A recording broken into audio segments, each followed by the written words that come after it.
ప్రేమ స్వరూపి పరిశుద్ధమైన దేవ, మీ పరిశుద్ధమైన నామమునకు స్తోత్రాలు. ఈ ఉదయకాల సమయంలో ఈ ప్రశాంతమైనటువంటి నిర్మలమైన వాతావరణంలో మిమ్మల్ని ఆరాధించుకోవడానికి మాకు ఇచ్చిన చక్కటి సదవకాశాన్ని బట్టి నీకు వందనాలు. కొద్ది నిమిషంలో మీ వాక్యము ద్వారా మాతో మాట్లాడండి ఆయన. మనుషుడు రొట్టె వల్ల కాదు, మీ నోటి నుంచి వచ్చే ప్రతి మాట ద్వారా బ్రతుకుతాడని మీ వాక్యం సెలవిస్తుంది. ఈ రోజున అనేక మంది బిడ్డలు ఆధ్యాత్మికమైన జీవితంలో చనిపోయిన స్థితిలో ఉండడానికి కారణము మీ వాక్యానికి ప్రాధాన్యత ఇవ్వకపోవడం. ఏ వాక్యము ద్వారా ఎవరితో ఎలా మాట్లాడతావో తెలియదు కనుక ఈ ప్రాంతానికి మాకు కావలసిన ఒక దివ్యమైనటువంటి మాటల ద్వారా మాతో మాట్లాడండి. మీరు మాట్లాడితే మా జీవితానికి క్షేమం తండ్రి. మనుషులు మా జీవితాల్లో కొన్నిసార్లు మమ్మల్ని కృంగదీస్తారు, మీరైతే మా జీవితానికి ఆదరణ కలుగు చేసే దేవుడు కనుక మీ వాక్యాన్ని శ్రద్ధగా ఆలకించే హృదయాన్ని మాకు అనుగ్రహించండి. యేసు నామమున అడుగుచున్నాం తండ్రి, ఆమేన్. Praise the Lord. హల్లెలూయా, హల్లెలూయా. రైట్. యెహోషువ గ్రంథం 3వ అధ్యాయం. యెహోషువ గ్రంథము 3వ అధ్యాయము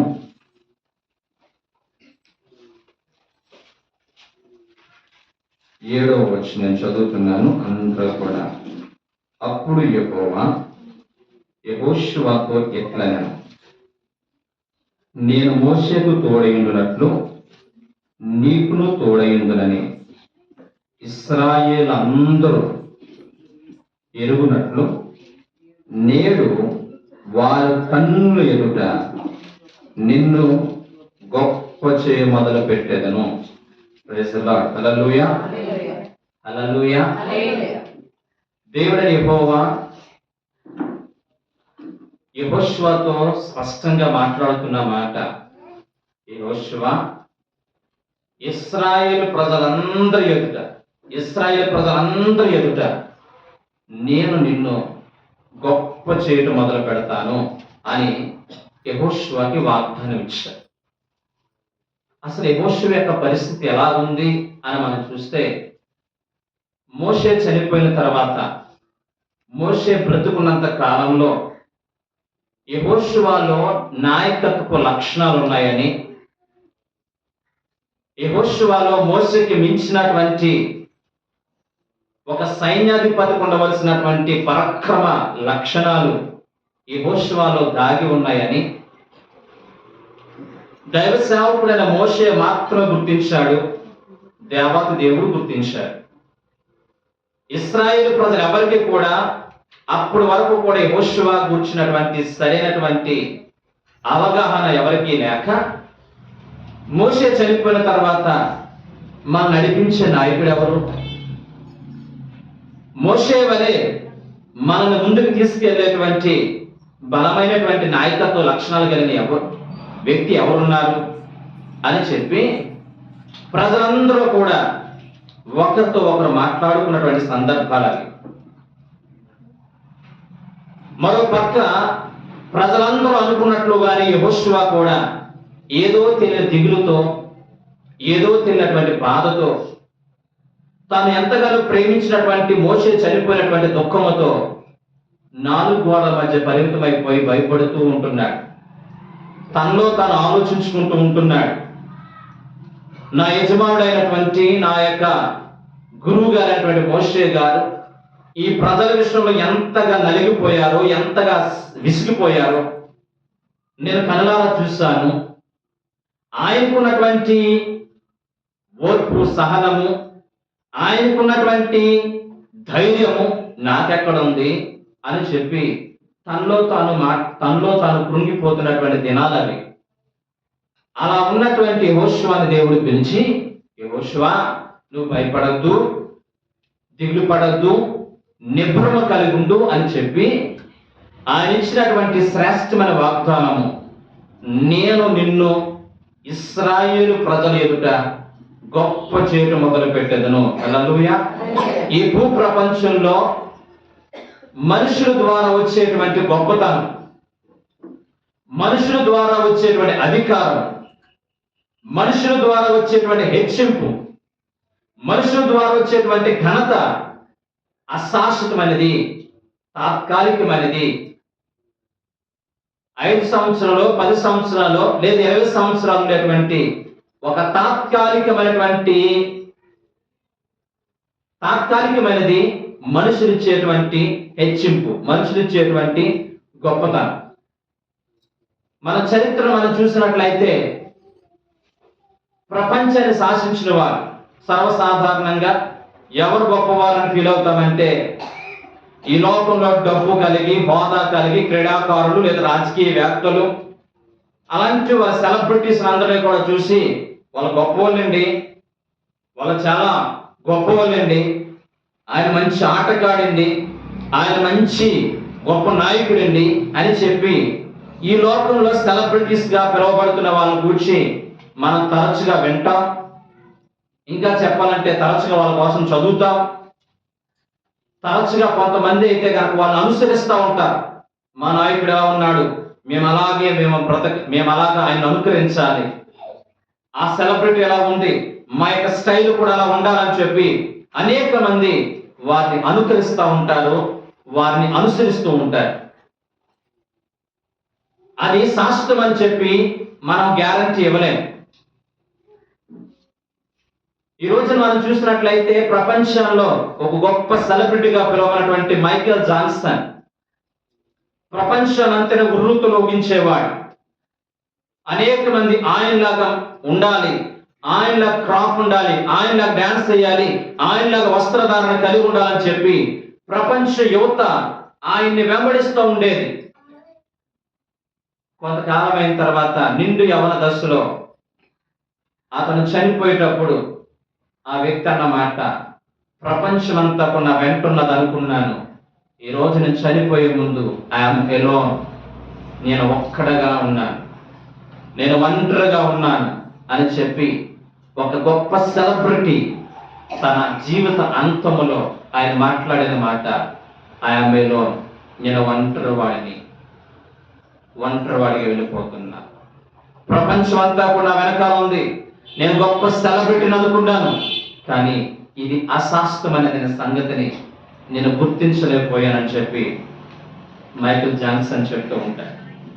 రెండోదిగా మనం చూసినట్లయితే కనుక నెపోలియన్ గురించి చాలా మంది తెలుసు.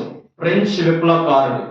అతి చిన్న వయసులోనే ఫ్రాన్స్ దేశానికి ఘనమైన విజయాలు అనుగ్రహించి ఐరోపా ఖండంలోనే ఒక చెదరని ముద్ర వేసుకున్నటువంటి వ్యక్తి ఈ నెపోలియన్.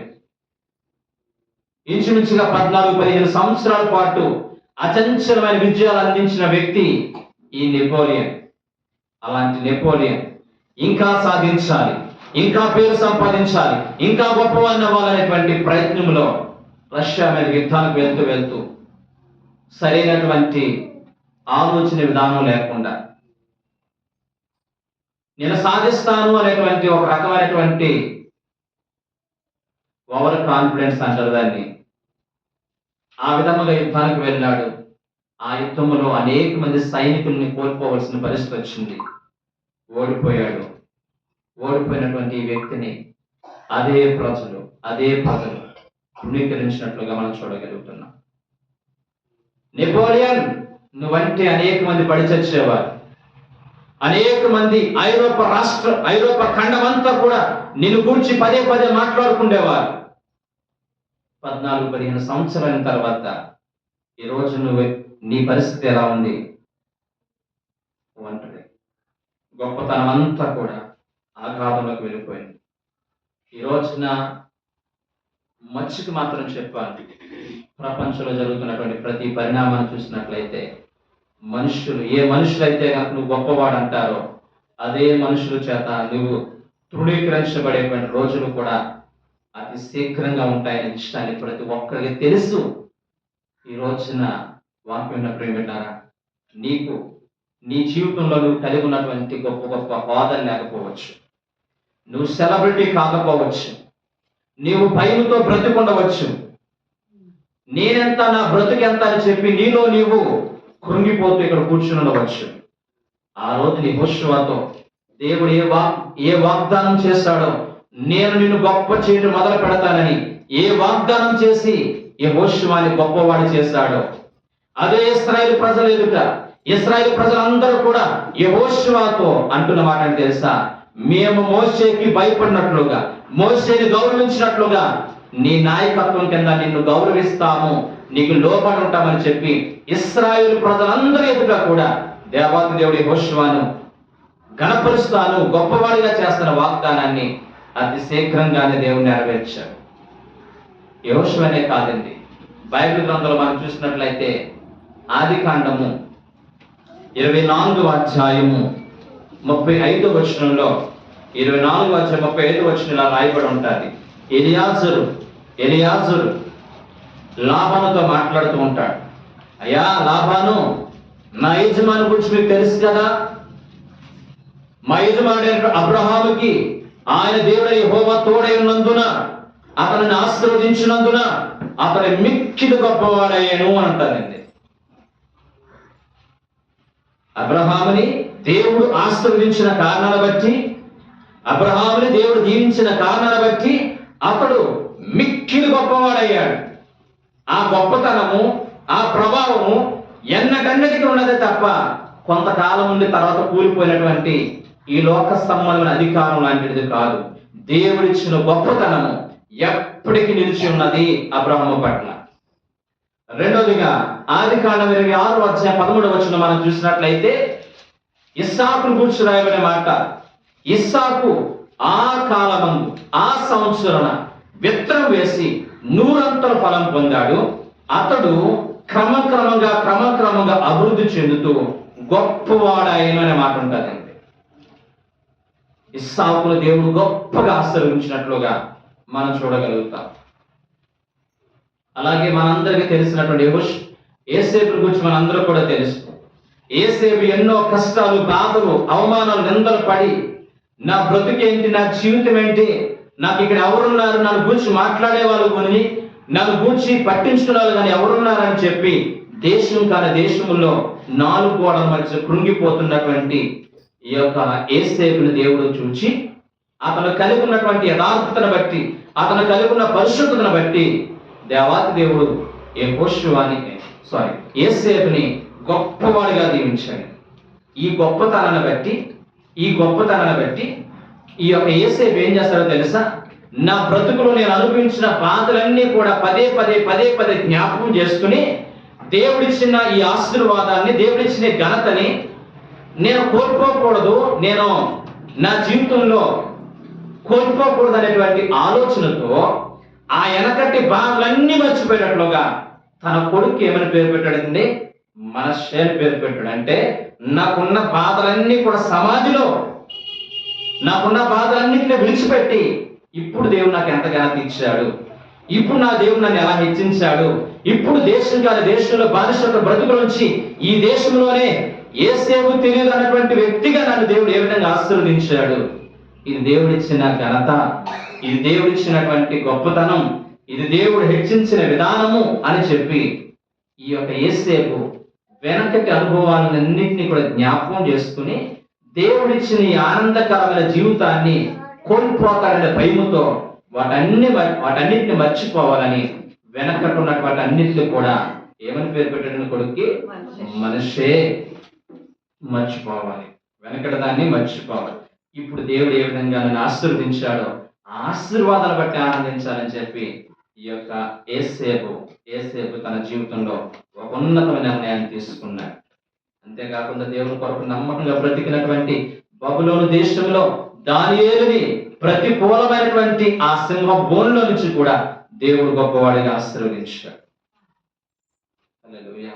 ఇలా మనం చెప్పుకుంటూ పోతే దేవుడిచ్చేటువంటి గొప్పతనము శాశ్వతమైనది. అందుకాబట్టి మనుషుల్లో గొప్పతనం, మనుషులు మనం కనపరచాలి, మనుషులు మనం గొప్ప చేయాలి, మనుషులు మనల్ని పొగడాలి అనేటువంటి ధోరణి ఇక్కడ కూర్చున్న వారు ఎవరైనా ఉన్నట్లయితే దాన్ని విడిచిపెట్టి ప్రతి ఒక్కరూ కూడా కృపగల దేవుడు నన్ను కనపరిస్తే ఆ ఘనత ఎవరు కూడా దొంగిలించలేరు.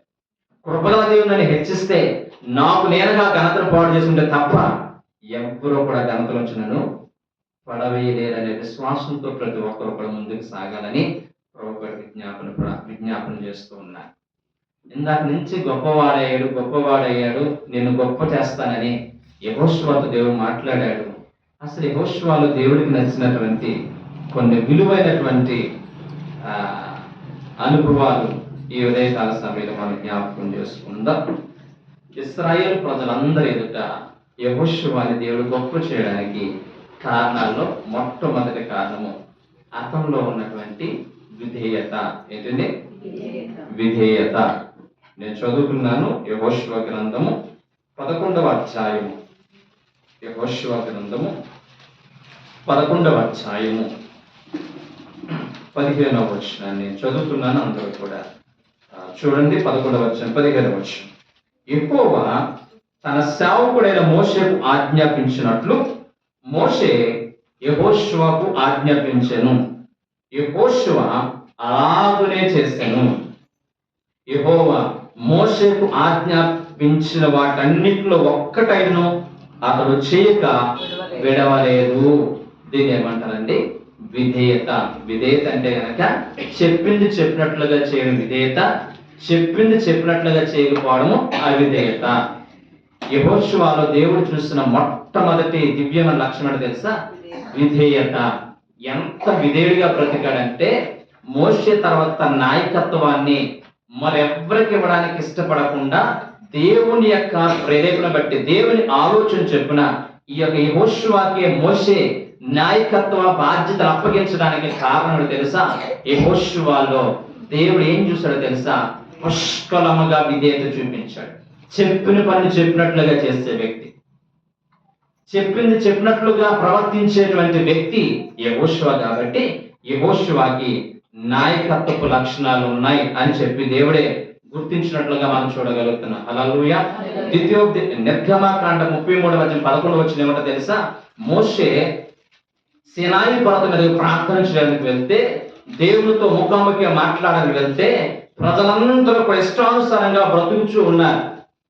దేవుని విడిచిపెట్టి దేవుని మరిచి వారందరూ కూడా ఒక ప్రతిమను తయారు చేసుకుని అక్కడ గొంతులు వేసుకుంటూ ఉంటున్నారు. కానీ యెహోషువ మాత్రము అదేది పట్టినట్లుగా దేవుని సేవకుడైన మోషే చెప్పినట్లుగా ఆయన వచ్చేంత వరకు కూడా గుడారంలో ఉండేనే ఉంటారండి. ఎక్కడ ఉన్నాడంటే గుడారములో, అంటే సమాజముతో ఏ మాత్రము కూడా అక్కడో గొంతు ఇక్కడో గొంతు వేసేవాడే కాకుండా దైవ సేవకుడైన మోషే వచ్చేంత వరకు కూడా ఆ గ్రామంతో లేదా ఆ యొక్క పురముతో పని లేకుండా సేవకుని మాటకి సంపూర్ణంగా లోబడి ఆ గుడారంలోనే ప్రార్థన చేసుకుంటూ ఉన్నాడండి. ఇది విధేయత. ఏంటండి? ఇది విధేయత. ప్రైజ్ ది హల్లెలూయా. ఈ రోజున విధేయత అంటే సర్వసాధారణంగా విధేయత అంటే ప్రతి ఒక్కరు గుర్తుపెట్టుకోండి. ద్వితీయోపదేశకాండం 30వ అధ్యాయం 20వ వచనం ఇలా ఉంటాదండి. విధేయతకి నిర్వచనం ఏంటి తెలుసా? నీ దేవుడైన యెహోవాను ప్రేమించడం. ఏంటండి? దేవుడైన యెహోవాను ఏం చేయడం అండి? ప్రేమించడం. ఈ ప్రపంచంలో ఉన్న వాటన్నిటి కంటే నీకున్నటువంటి ప్రతికూల పరిస్థితులు కావచ్చు, నీకున్న స్థితిగతులు కావచ్చు, నీకున్నటువంటి బంధు బలాంగం కావచ్చు, అన్నిటికంటే నీ దేవుడైన యెహోవాని ప్రేమించడం అనేది విధేయత యొక్క మొదటి లక్షణం. రెండోదిగా మనం చూసినట్లయితే కనుక విధేయతకున్నటువంటి రెండవ లక్షణము ఆయన హత్తుకుని, ఎవరండి?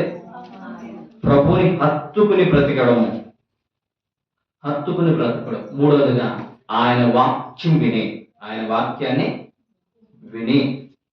చివరిగా మనం చూసినట్లయితే మనం ఎలా ప్రేమించుకుంటామో దేవుని బిడ్డను కూడా, లేదా నిన్ను వల్లి పొరుగు వారిని ప్రేమించు. ఇవన్నిట్లో విధేయతకున్న లక్షణం. ఈ లక్షణాలన్నీ కూడా యెహోషువలో పుష్కలంగా ఉన్నాయి. ముందు మనం నేర్చుకోవడానికి ప్రయత్నం చేద్దాం. మొట్టమొదటిది, యెహోషువ తన బ్రతుకులో తన ప్రాణము కంటే ఎక్కువ దేవుని ప్రేమించాడు. తన ప్రాణము కంటే దైవ సేవకుని గౌరవించాడు. విధేయత లక్షణం. రెండవదిగా, దేవుడు వాక్యం చెప్పినట్లుగా నీ దేవుడని యెహోవా ధర్మశాస్త్రము ధ్యానించుటలో గాని దాన్ని ప్రజలకు బోధించేటవన్నో కానీ కుడుముకు కానీ ఎడమ కానీ తొట్టిల్లకుండా వాక్యాన్ని గౌరవివి అని చెప్తే వాక్యాన్ని హృదయపూర్వకంగా స్వీకరించిన వ్యక్తి యెహోషువ. ప్రజలందరూ కూడా దేవుని మరిచి తిరుగుతున్న సందర్భాల్లో కూడా యెహోషువ తాను తన కుటుంబం మాత్రము దేవుని హత్తుకుని బ్రతికినటువంటి కుటుంబం. ఇలాంటి విలువైన లక్షణాలన్నీ కూడా కృపగల దేవుడు చూస్తున్నట్లుగా మనం చూడగలుగుతున్నాం. ప్రైజ్ ది లార్డ్, హల్లెలూయా. ఇదే యెహోషువతో మొట్టమొదటిగా ఆదికాండం 12వ అధ్యాయము 1-2 వచనాల్లో భక్తుడైనటువంటి అబ్రహాముతో దేవుడు వాగ్దానం చేస్తాడు.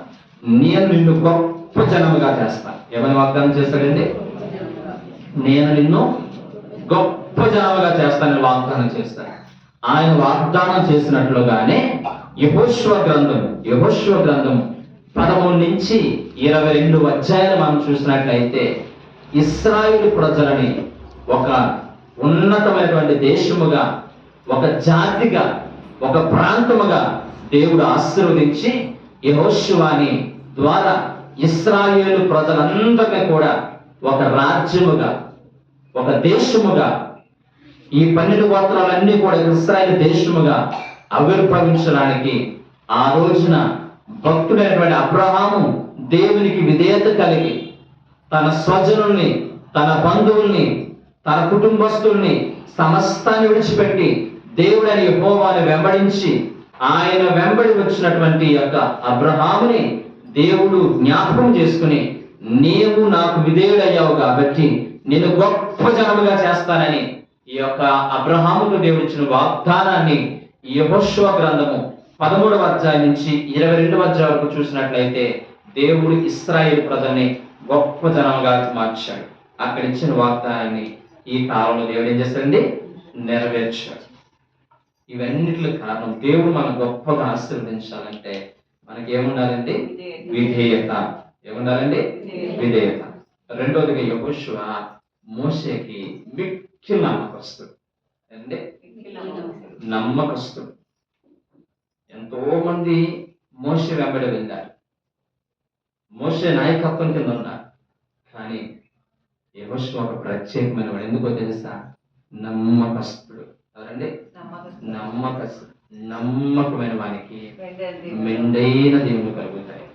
నువ్వు కలిగి ఉన్న నమ్మకత్వాన్ని బట్టి దేవుడు నీ యొక్క సంఘములో, నీ సేవలో, మన సేవ అనుభవాల్లో దేవుని గొప్పగా ఆశీర్వదించాలంటే దేవుని సన్నిధిలో నమ్మకంగా బ్రతకడానికి, అన్ని విషయాల్లో నమ్మకత్వంగా బ్రతకడానికి మనము ప్రయత్నించే.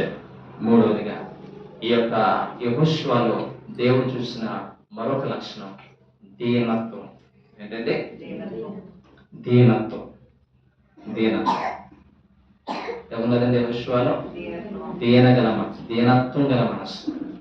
నేను పరాక్రమశాలిని అనేటువంటి భావన ఈ యొక్క యెహోషువలో లేదు కానీ ఆయన ఏం కలిగి ఉన్నాడండి? దీనత్వం. ఏం కలిగి ఉన్నాడండి?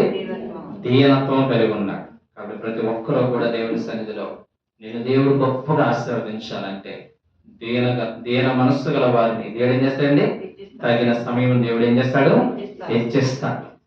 దేవుడు నిన్ను ఘనపరచాలంటే, నేను గొప్పవాడిగా చేయాలంటే నువ్వు కలిగిన ఆస్తి కాదు, నువ్వు కలిగిన అంతస్తు కాదు, మనం కలిగిన చదువులు కాదు, మనం కలిగిన హోదా కాదు. అవన్నీ కూడా తాత్కాలికమైనవి. దేవుడు నేను గొప్పగా చేయాలంటే నీలో దేవుడు ఏం చూడాలండి? దీనత్వం. హల్లెలూయా, హల్లెలూయా. రైట్. తర్వాత మనం చూసినట్లయితే యెహోషువ గ్రంథం 5వ అధ్యాయం 13-15 వరకు మీరు చూసినట్లయితే అక్కడ రాయబడిన మాట, యెహోషువ దేవుని పట్ల భయభక్తులు కలిగిన వ్యక్తి. ఎవరండి? భయభక్తులు కలిగిన వ్యక్తి. దేవుని పట్ల భయము ఈ యొక్క యెహోషువకి ఇంపైన సువాసన ఉంది. దేవుడిని గొప్పగా ఆశీర్వదించాలంటే, నేను గొప్ప చేయాలంటే దేవుని పట్ల భయము, భక్తి కలిగిన వారిగా మనం ఉండాలి. ఏముండాలండి? దేవుని పట్ల ఏం కలిగి ఉండాలండి? భయము, రెండోది భక్తి. రెండు కూడా సమపాలులో మనకు ఉన్నప్పుడు దేవుడు ఖచ్చితంగా మనల్ని గొప్పగా ఆశీర్వదిస్తాడు. తర్వాత మనం చూసినట్లయితే మన దేవుని యొక్క సన్నిధిలో యెహోషువని గొప్పగా ఆశీర్వదించడానికి అతనిలో దేవుడు చూసిన మరొక లక్షణము, దేవుడు దేన్నైతే శాపగ్రస్తంగా ఎంచాడో యెహోషువ కూడా దాన్ని శాపగ్రస్తంగా ఎంచాడు. అంటే దేవుడు ఏదొద్దన్నాడో దాన్ని చేయకూడదని చెప్పి యెహోషువ నిర్ణయించుకున్నాడు. మన జీవితంలో కూడా దేవుని దృష్టిలో ఏది శాపగ్రస్తమైనదో దాన్ని మనం శాపగ్రస్తంగా ఎంచాలి. దేవుని దృష్టిలో ఏది విలువైనదో దాన్ని మనం విలువైన దానిగా ఎంచాలి. యెహోషువ దేవుని దృష్టిలో శాపగ్రస్తమైన దాన్ని తాను శాపగ్రస్తంగా ఎంచాడు. తర్వాత మనం చూసినట్లయితే యెహోషువ మానవ మమకారాలకి తావివ్వలేదు. ఏమోలేదండి, మానవుల యొక్క మమకారాలు దేవుడు అన్ని చూస్తాడండి. అంటే మనుషుల యొక్క మమకారాల కోసం ఈ రోజున మనము దేవుణ్ణే విడిచిపెట్టేవారిగా మనం ఉంటున్నాం. యెహోషువ అలా కాదండి. అక్కడ జరిగిన సందర్భం చూసినట్లు ఆకానుని ఆ బంగారపు శాపగ్రస్తమైనటువంటి బంగారపు కమ్మిని దాచిపెట్టుకున్నటువంటి కారణాన్ని బట్టి దేవుడు ఆకానుని తన కుటుంబాన్ని విడిచిపెట్టడం, లేకపోతే కనుక నెల విడిచి భూమిలోకి భూకంపం కలుగు చేసి శిక్షించేటువంటి క్రమంలో చాలా మంది అనుకోవచ్చు, మనోడే కదా విడిచిపెట్టేస్తే, మామూలుడా దేవుని యాజక కుటుంబంలో జన్మించిన వాడు ఏమవుతుంది అని అంటే యెహోషువ ఆలోచించలేదు. యెహోషువ పరాక్రమశాలి యెహోషువ. సో అది కాబట్టి ఈ యొక్క ఆకారాన్ని బట్టి దేవుని మాట చెప్పున రాళ్ళు రువి ఒక గొప్పగా అతన్ని చంపాలనే దేవుని ఆజ్ఞ వచ్చినప్పుడు ఆ విషయంలో యెహోషువ మనుషుల మమకారానికి ఏమవలేదండి. దేవుని గొప్ప చేయాలంటే మనుషుల మమకారాల కోసం కోరుకున్నాం అనుకోండి, మనుషుల యొక్క మమకారం కొరకు మనం పరితపించామనుకోండి, దేవుడు మనం గొప్పగా దేవుడు ఏం చేయలేడు. కాబట్టి దేవుని దృష్టిలో మనం గొప్పవారిగా మారాలంటే దేవుడికి అనుకూలంగా మనం బ్రతకడానికి యెహోషువ లాగా మనం తీర్మానం తీసుకోవాలి. ప్రైజ్ ది లార్డ్, హల్లెలూయా. ఇన్ని దివ్యమైన లక్షణాలు యెహోషువలో ఉన్నాయి కాబట్టి యెహోషువను దేవుడు ఏం చేయాలంటే గొప్ప జనంగా గొప్పగా చేశాడు. ఎవరు ఎదుట? ఇశ్రాయేలు ప్రజల ఎదుట. రెండోది యెహోషువలో దేవుడు అతని గొప్పగా ఆశీర్వదించడానికి రెండవ అనుభవం ఏంటో తెలుస్తా? అతనిలో ఉన్నటువంటి విశ్వాసం. ఏంటండి? అతనిలో ఉన్నటువంటి విశ్వాసం లేకుండా దేవునికి ఇష్టమైనట అసాధ్యం. మనందరినీ కూడా దేవుడు గొప్పగా చేయాలంటే నేను గొప్పని అవ్వట్లేదు, నేను దేవుని నమ్ముకున్న గొప్పగా నేను అభివృద్ధి చెందట్లేదు అనుకునే ప్రతి ఒక్కరూ కూడా నీలో ప్రభు ఆశించినటువంటి విశ్వాసం అనేది ఉందా? దేవుడు ఎన్నో మేలులు చేస్తున్నప్పటికీ కూడా 12 గోత్రాల నుంచి 12 మందిని మోషే వేగులు వారుగా ఈ యొక్క యెరికో పట్టణాన్ని సందర్శించడానికి వెళ్తే, కానాను ప్రాంతానికి వెళ్తే అందులో 2 గ్రూపులు అయిపోయారు. ఒక గ్రూపు 10 మంది అయ్యారు, మరో గ్రూప్ 2 అయ్యారు. 10 మంది వచ్చి వారు మనం జయించలేము, వాళ్ళ దృష్టిలో మనం మిడతల వలె ఉన్నామని చెప్పి ఒక భయంకరమైనటువంటి వాతావరణాన్ని, అల్ప విశ్వాసంతో కూడినటువంటి వాతావరణాన్ని అక్కడ చెప్తా ఉంటుంటే ఇశ్రాయేలు ప్రజలందరూ కూడా అయ్యో అని చెప్పి ఎలుగెత్తి ఏడ్చిరి అని అంటారు. ఒక ఇద్దరు కాలేబు యెహోషువ మాత్రం అలా కాదు, దేవుడు మనకి ఆ దేశాన్ని ఇవ్వబోతున్నాడు, విశ్వాసంతో మనం అడుగుదాము, వారు మనకంటే గొప్పవారు అవ్వచ్చు, మనకంటే తెలివైన వాళ్ళు కావచ్చు, దేవుడని యెహోవా మనకు తోడుగా ఉంటాడు కారణాన్ని బట్టి ఆ దేశమును మనం స్వాధీనపరచుకోబోతున్నామని చెప్తే వీళ్ళందరూ కూడా రాళ్ళు రుబ్బి యెహోషువను కాలేబుని చంపాలనుకున్నారు. జరిగిన వాస్తవం ఏంటో తెలిసింది. సంఖ్యాకాండం 14వ అధ్యాయం 37-38 వచనాలు రాయబడినమాట. ఈ 10 మంది చచ్చిపోయారు. కాలేబు యెహోషువలు మాత్రమే వాగ్దాన దేశంలో అడుగు పెట్టగలిగారు. నిజంగా వీళ్ళిద్దరు గొప్పవాళ్ళు అని ప్రజలందరూ కూడా అనుకోవడానికి కారణం తెలుసా? వాళ్ళు కలిగి ఉన్న విశ్వాసమే. నీ జీవితంలో దేవుడు నిన్ను గొప్పవాడిగా నిన్ను ఆశీర్వదించాలంటే, గొప్పదానిగా దేవుడు నిన్ను ఆశీర్వదించాలంటే ఖచ్చితంగా మనకి ఏముండాలి తెలుసా? సంపూర్ణ విశ్వాసం కలిగి ఉండాలి. నీ విశ్వాస పరిణామం చెప్పిన దేవుడు నిన్ను క్రమంగా ఏం చేస్తాడండి? హెచ్చిస్తాడు. యెహోషువ జీవితంలో విశ్వాసం చేసినటువంటి అద్భుతమైన కార్యక్రమాలు చాలా ఉన్నాయి. సబ్హెడ్డింగ్ కొన్ని చెప్తాను. మొట్టమొదటిగా యెహోషువ నాయకత్వానికి వచ్చిన వెంటనే అతనికి ఎదురైంది యోర్దాను నది. యోర్దాను నది యొక్క పరిస్థితి ఎలా ఉంది అని మనం చూస్తే, మామూలుగా చూస్తే అదొక చిన్న కాలువలా ఉంటుంది. 50 అడుగులు ఉంటుంది. మామూలు టైం దాని యొక్క వెడల్పు ఎంత అంటే, ఏ ప్రాంతంలో అయితే కనుక గిల్గాల్ అనే ప్రాంతం నుంచి ఇశ్రాయేలు ప్రజలు యోర్దాను దాడదామనుకున్నారో ఆ స్థలంలో ఈ యోర్దాను నది యొక్క వెడల్పు అంటే 50 అడుగులు. అంటే మా ప్రాంతంలో చిన్న కాలువ అంతేనండి, చిన్న 50 అడుగులు ఒక పెద్ద కాలువ అనుకోండి. అది కోతకాలం. మనకి ఆగస్టు నెల ఎలాగైతే గోదావరి వస్తుందో అలాగే కోతకాలంలో ఈ నది వెడల్పు ఎంత అవుతుందని తెలుసండి? 1 మైలు, అంటే కిలోమీటర్ కంటే ఎక్కువ వాటర్తో అదేం చేస్తుందండి? ఉధృతంగా ప్రవహిస్తారంటే ఇశ్రాయేలు ప్రజల యొక్క పరిస్థితి ఇంచుమించుగా వాళ్ళందరూ ఒకేసారి నడిస్తే 2 మైళ్ళు దూరం వెడల్పున్నటువంటి ప్రజలు. ఇంతమంది ప్రజలు ఉధృతంగా ప్రవహించేటువంటి యోర్దాను నదిని ఎలా దాటుతారు? ఆ ప్రాంతంలో ఇంచుమించుగా 3 రోజుల పాటు యెహోషువ ఆ యోర్దాను నది ఎదుట నిలబెట్టాడు.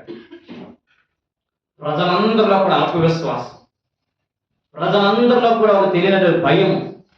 అలాంటి సందర్భంలో అచంచలమైన విశ్వాసం కలిగినటువంటి యొక్క యెహోషువ, మీరు భయపడద్దు, మీ దేవుడు మీ పట్ల గొప్ప కార్యం చేయబోతున్నాడు అని చెప్పి వారందరినీ కూడా విశ్వాసంలో బలపరిచి పరిశుద్ధపరిచి విశ్వాసంతో అడుగులు వేసినప్పుడు దేవుడి మాట ప్రకారంగా యాజకుల యొక్క పాదాలు ఆ యొక్క నిబంధన మందస్సాన్ని, లోకనాథుడి యొక్క నిబంధన మందస్సాన్ని మోస్తున్న యాజకుల యొక్క పాదాలు ఆ యోర్దాను నదిలో తాకగానే యోర్దాను నది ఏమైపోయిందండి? ఏకరాశిగా మిగిలిపోతే ఇశ్రాయేలు ప్రజలందరూ కూడా దానిలో ప్రయాణం చేశారు. నిజంగా నాయకుడైనటువంటి యెహోషువ కనుక విశ్వాసం లేకపోతే, నాయకుడైన యెహోషువకి ఇశ్రాయేలు ప్రజలందరూ భయపెడుతున్న ఆ భయాలన్నీ కూడా మనసులో పెట్టుకుంటే దేవుని కార్యాలు చూస్తుండేవాడు కాదు. ఇశ్రాయేలు ప్రజల ఎదుట గొప్పవాడిగా అతన్ని కొనియాడేవారు కాదు. అతనిలో ఉన్న విశ్వాసం గొప్పది. రెండవ సమస్య ఎరుకో గోడను పోల్చాలంటే 6 రథాలు ఒకేసారి ప్రయాణం చేయగలటువంటి ఆ బలమైనటువంటి ఆ దుర్భేజమైనటువంటి గోడను పోల్చాలంటే అనేక అనుభవములు కావాలి. ఆయుధాలు లేవు, యుద్ధం చేయడం రాదు. అలాంటి సందర్భంలో యెహోషువ దేవుని చేత నడిపించబడి విశ్వాసంతో మొదట ఏం చేయడం తెలుసండి? మౌనపు నడక. ఆ ఎరుపు గోడ చుట్టూ ఏం చేయాలంటే మాట్లాడొద్దు, అరవద్దు, హృదయంలో మీరు దేవుని స్తుతించుకుంటూ ఆ ఎరుపు గోడని ఏం చేయాలంటే చుట్టూ తిరగండి.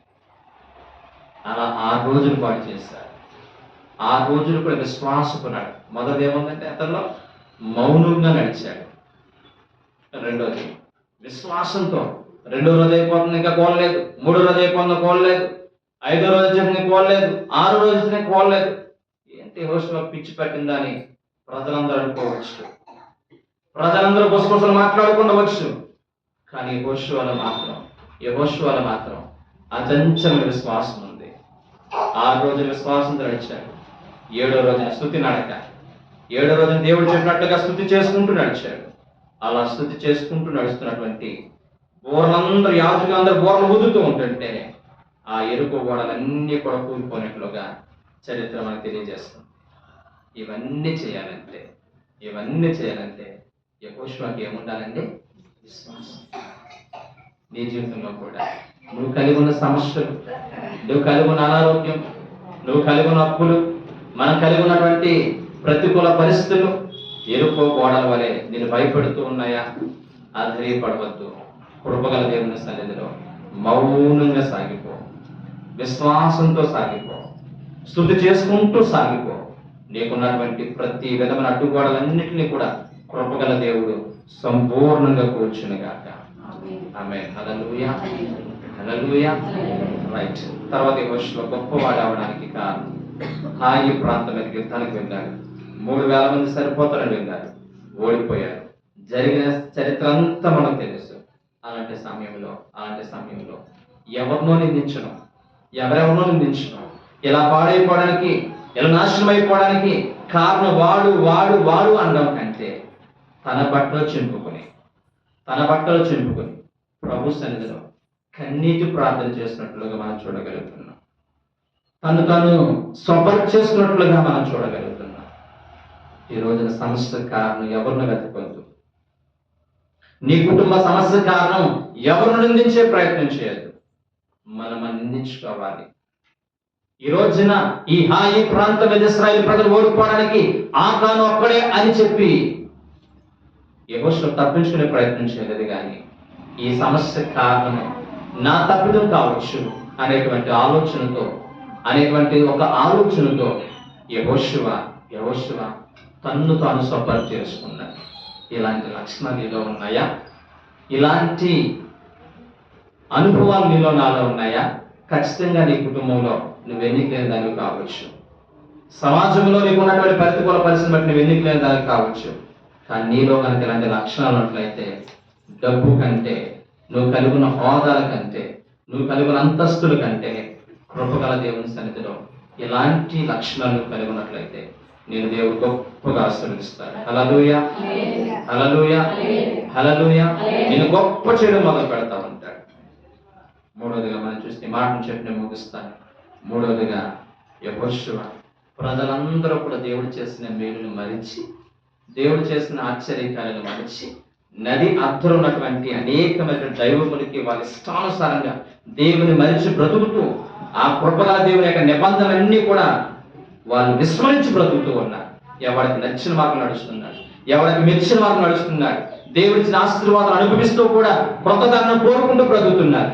అలాంటి సందర్భంలో ఈ యొక్క యెహోషువ అంటాడు కదండి, మీరు ఎవరినైనా కోరుకోండి. యెహోషువ గ్రంథం 24వ అధ్యాయం 15వ వచనంలో 110 సంవత్సరాల వయసులో యెహోషువ మాట్లాడుతున్న మాట, మీరు ఎవరినైనా పూజించుకోండి, ఎవరినైనా ధరపరచుకోండి, కానీ నేను నా ఇంటి వారిని యెహోవాను సేవిస్తాం, యెహోవాను కనపరుస్తాం, యెహోవాను మహిమపరుస్తాం, దేవుని కొరకు మాత్రం బ్రతుకుతాం, దేవుని కోసం మాత్రమే జీవిస్తామని చెప్పి 110 సంవత్సరాల పరిస్థితుల్లో, ప్రతికూలమైన వాతావరణంలో, ప్రతికూలమైన పరిస్థితుల్లో తన్ను తాను రాజ్యం పడిపోకుండా తన కుటుంబం అంతటితో అంటున్న మాట, నేను నా ఇంటి వారి యెహోవాను సేవిస్తాం. మేము ఆయన కోరుకుంటున్నాం. కోరుకోవడం చాలా ప్రాముఖ్యం. వ్యక్తిగత జీవితంలో దేవుని కోరుకోవడం అనేది చాలా ప్రాముఖ్యమైన విషయాన్ని గమనించాలి. ఈ రోజున ప్రభు నేను గొప్పగా చేయాలంటే నువ్వు దేవుని కోరుకుంటున్నావు, ఎవరిని కోరుకుంటున్నావు? దేవుని కోరుకుని యెహోషువని గొప్పగా ఆశీర్వదించాడు. ప్రజలందరూ కూడా వారికి ఇష్టమైన వాటిని కోరుకున్నారు. కానీ యెహోషువ దేవుని కోరుకున్నాడు. తన ఇంటి వారి యెహోవాను సేవించాలని కోరుకున్నాడు. బైబిల్ గ్రంథంలో దేవుని కోరుకున్న అద్భుతమైనటువంటి వ్యక్తుల్ని దేవుడు గొప్ప చేశాడు. రూతు దేవుని కోరుకుంది. నీ దేవుడే నా దేవుడని ఒక తీర్మానం తీసుకుంది. ఆ తీర్మానం రూతుని గొప్ప చేసింది. ప్రైజ్ హల్లెలూయా, హల్లెలూయా. మోషే ఐగుప్తు ధనము కంటే ఇశ్రాయేలు ప్రజలతో నిందలను గురించిన గొప్ప భాగ్యం అని చెప్పి అతను కోరుకున్నాడు. అచంచలమైన వ్యక్తిగా మోషేని దేవుడు దీవించాడు. హల్లెలూయా. అపోస్తలుడైన పౌలుగా ఏ విధము చేతనైనను నన్ను మృతుల పునరుద్ధానం కలుగు చేసే దేవుడు నాకు కావాలి, ఆయన కోరుకునే విషయంలో ఈ లోకంలో అదంతా కూడా పెంటగా ఎంచుకుంటున్నారని కోరుకున్నాడు. పౌలు అచంచలమైన దైవ సేవకుడిగా దేవుడు దీవించాడు. వీళ్ళందరినీ దేవుడు గొప్పగా ఆశీర్వదించడానికి, వీళ్ళందరినీ కూడా దేవుడు గొప్పగా దీవించడానికి ఒక బలమైన కారణం ఒకటే, వారు దేవుని కోరుకున్నారు. సో యెహోషువను దేవుడు గొప్పగా ఆశీర్వదించడానికి అతనిలో ఉన్నటువంటి విధేయత, అతనిలో ఉన్నటువంటి విశ్వాసము, అతను దేవుని కోరుకున్నటువంటి విధానాన్ని బట్టి, ఈ 3 విషయాలను బట్టి యెహోషువను దేవుడు గొప్పగా చేసినట్లుగా నిన్ను నన్ను కూడా దేవుడు ఈ ఉదయకాలం నుంచి నిన్ను క్రమంగా గొప్ప చేయగాక. ఆయన ఇచ్చే గొప్పతనము శాశ్వతమైనది, మనుషులు ఇచ్చే గొప్పతనము అశాశ్వతమైనది. శాశ్వతమైన గొప్పతనం కొరకు పరితపిస్తావా, అశాశ్వతమైనటువంటి గొప్పతనం కోసం పరుగులు పెడతావా? నిర్ణయించుకోండి. దేవుడి వాక్యం ద్వారా మనందరినీ కూడా హెచ్చరించను గాక. ప్రార్థన చేసుకుందాం. మమ్మల్ని మిక్కులుగా ప్రేమించిన మా ప్రియ పరలోకపు తండ్రి, ఈ ఉదయకాల సమయంలో ప్రతి వాక్యం ద్వారా మాతో మాట్లాడారు. విన్న వాక్యాన్ని మా హృదయమైన పలక మీద రాసుకోవడానికి ప్రభు చూపించి, నేను గొప్ప నవ్వాలి, నా పిల్లలు గొప్ప నవ్వాలి, నా కుటుంబం గొప్పగా దీవించబడాలి, నా సన్ను గొప్పగా దీవించబడాలని ఆశ అయితే ఉంది. అయితే ఆశ కలిగిన మేము యెహోషువలాగా మా జీవితాల్లో తన విధేయత, మా జీవితాల విశ్వాసం, మా జీవితాలు నిన్ను మాత్రం కోరుకునే అనుభవాలు కలిగి ఉండాలని ఈ ఉదయకాలం హెచ్చరించిన మాటలు మా జీవితానికి అన్వయించుకోవడానికి కావలసిన కృప దయచేయడం యేసు నామమున అడుగుచున్నాం తండ్రి.